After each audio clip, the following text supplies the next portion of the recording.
अगर आपके पास बीटर नहीं है तो आप इस तरह ब्लेंडर के अंदर बचपन की याद को ताज़ा कर देने वाला कोकोनट केक बना सकते हैं। आपको ये केक बहुत पसंद आएगा। ब्लेंडर में डाल दें 2 अदद अंडे, 6 टेबलस्पून तेल और 5 टेबलस्पून चीनी।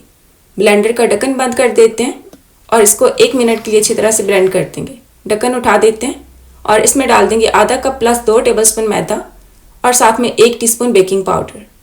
ढक्कन बंद करके इसको अच्छी तरह से ब्लेंड कर देंगे। स्पैचुला के साथ साइड से ब्लेंडर को साफ कर देंगे और इस बैटर को मज़ीद 1 मिनट के लिए ढक्कन बंद करके ब्लेंड कर देंगे। केक का बैटर अच्छा सा तैयार हो चुका है। इस केक के बैटर को डाल देंगे ग्रीस किए हुए मोल्ड के अंदर जिसमें बेकिंग पेपर सेट करके रखा हुआ है। बैटर डालने के बाद आपने ऊपर से स्पैचुला के साथ लेवल कर देना है और प्रीहीटेड अवन के अंदर 180 डिग्री पर रख के 20 मिनट के लिए पकाएंगे। ये केक अच्छी तरह से बेक हो चुके हैं। आप इस तरह किसी चीज़ की मदद से चेक कर लें। अगर ये बिल्कुल क्लियर है तो आपका केक सही से बेक हुआ है।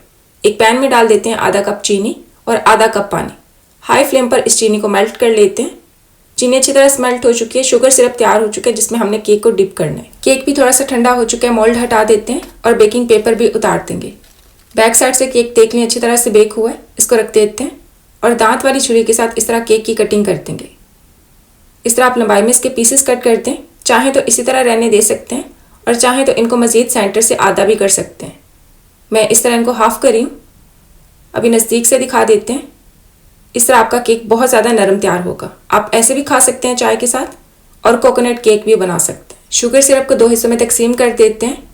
एक हिस्से में डाल देंगे पाइनएप्पल फ्लेवर और दूसरे हिस्से में डाल देंगे स्ट्रॉबेरी फ्लेवर और स्पैचुला के साथ मिक्स कर देते हैं। केक को आपने इस तरह शुगर सिरप के अंदर एक जल्दी वाला डिप करना है। ज़्यादा देर छोड़ना नहीं है, नहीं तो सारा शुगर सिरप इसमें जज़ब हो जाता है। साइड से भी इस तरह डिप कर देंगे और इस तरह नारियल के साथ इसको ऊपर से डेकोरेट कर लेते हैं। ये सिंपल सा तरीका है, इससे आपका केक मज़ेदार बन जाएगा। इसमें पाइनएप्पल फ्लेवर आ चुके हैं और ये स्ट्रॉबेरी फ्लेवर के साथ भी आपको केक बहुत पसंद आएगा। इस तरह इसको भी नारियल के साथ डेकोरेट कर लेते हैं।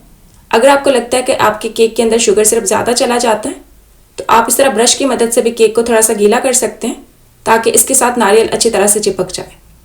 और इस तरह भी आप इसको आसानी से डेकोरेट कर सकते हैं। इसमें मैंने थोड़ा सा रेड फूड कलर डाल दिया और मिक्स कर दिया ताकि स्ट्रॉबेरी फ्लेवर के अंदर ज़्यादा प्यारा रेड कलर आए। ब्रश की मदद से इस तरह इस पर सिरप लगा दिया। ये देखिए, बचपन की याद को ताज़ा कर देने वाले कोकोनट केक्स तैयार हो चुके हैं।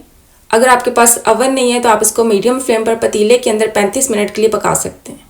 इस केक को तोड़ के दिखा देते हैं। ये देखिए कितना ज़्यादा नरम तैयार हुआ है। थोड़ा सा और तोड़ के दिखा देते हैं। आप इस तरह बचपन की याद को ताज़ा कर देने वाला केक बनाएं और अपना फीडबैक मेरे साथ ज़रूर शेयर करें। अपना ख्याल रखें। अल्लाह हाफिज़।